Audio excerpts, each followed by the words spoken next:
कधीच नाही चुकणार तुमचे फेवरेट टीव्ही शोज झी5 सोबत, तेही एकदम फ्री. वाटलं नव सगळं. मग आता गुळाचा लेप लावून स्वतःची बाजू सांभाळून घेतोय सोय. तुमच्यासारख्या माणसाचा काय भरोसा. 4 पैशासाठी कुणाचा जीव घ्यायला बी तुम्ही कमी करणार नाही. एका भावाचा राग आम्ही समजू शकतो. आमच्याकडून जी चूक घडली ती मला मान्य आहे. सावलीच्या आयुष्याचं जे नुकसान केलं ना, यासाठी मी तुमची मनापासून माफी मागतो. आता कसली माफी मागताय हो? आणि तुम्हाला काय वाटलं होतं माझ्या बहिणीच्या आयुष्याचा बट्ट्याबोळ तुम्ही कराल? तुम्ही तिच्या वाईटावर टापला होता. हा यो विठ्ठल तिच्या पाठीशी उभा होता. तुम्ही काय बी नाही करू शकत. यो माणूस नसता आज माझ्या बहिणीचं काय झालं असतं. हा माणसानं माझ्या साऊची जबाबदारी घेतली आणि आता तिच्या घरात आहे ना, एकदम चांगलं चाललंय बघा. तिचं सुखाना संसार चाललाय. तिच्यावर प्रेम करणारी, तिला सांभाळणारी माणसं तिला मिळाली आहेत. त्या अमररावाबरोबर लग्न झालं असतं तर पुरती फसली असती आमची साऊ.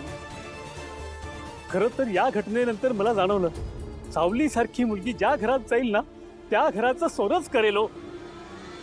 कारण तुझ्या घरात परीस आलाय, परीस, ज्याच्या स्पर्शानं दगडाचं सुद्धा सोनं होतं. इतकी साधी नितळ मनाची मुलगी कधीच कोणाचं वाईट नाही करू शकत. तुम्ही खरंच नशीबवान आहात.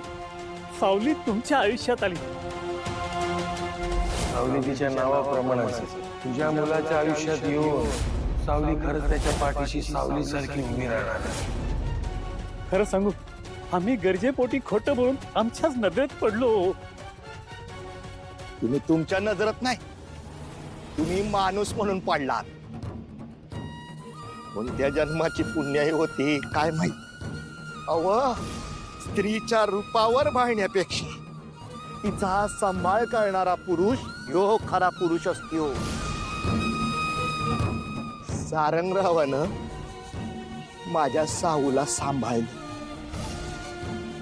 सावरले. आणि होय,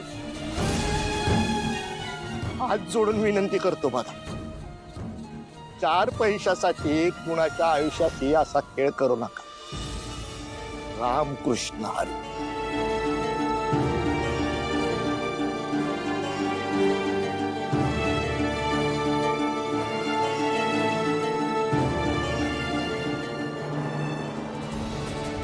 हे सगळं काय होतं?